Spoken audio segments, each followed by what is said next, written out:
It's Tuesday. Miss Mary here. I'm glad you've joined me. Are you a question asker? I am. I ask lots of questions. If you are a question asker, I'm glad you are. I have been reading in the scriptures. I've been reading in John 13 and 14. And I noticed that Jesus' disciples asked a lot of questions too. And I noticed something else. Jesus answered every one of them. Every question that came up, he answered for them. Some of his answers to their questions confused them. Some of his answers, they had no idea what he was talking about until later. Some of the answers that Jesus gave them, he never intended for them to know until later. He even says that in his word.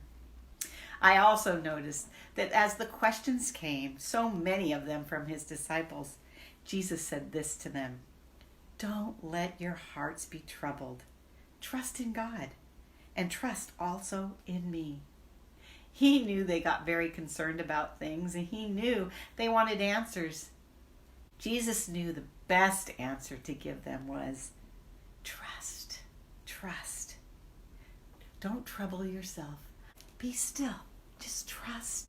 There have been so many times that I have questions that I've brought to God, and I think I was a lot like the disciples. I just wanted to know the answers, and God has said to me, be still. Don't let your heart be troubled. Trust in God and trust in me. There are no greater words. There are no greater words, and I am so thankful. You and I, we can take every question we have, small or great big, we can take them to God. We can say, God, we want to know. We want to know you. We want to know what. We not want to know when. We want to know where. Sometimes he'll give us answers that we'll understand right away. Sometimes he'll give us answers we don't understand at all right in the moment. And other answers will be not yet. We can be comforted by the same words that Jesus spoke to the disciples. Don't let your hearts be troubled. Trust in God and trust also in me. And we know whatever Jesus says is right and true, and we can trust it. Would you pray with me? Oh, Lord God, so many questions. We have so many things that we wonder about and we want to know. Some of them we're not ready to know about.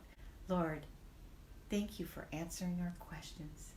And thank you that even when we don't understand the answers, that we can trust you because you have all things in your mighty hand. We love you. Amen. Have a wonderful week. I love you all.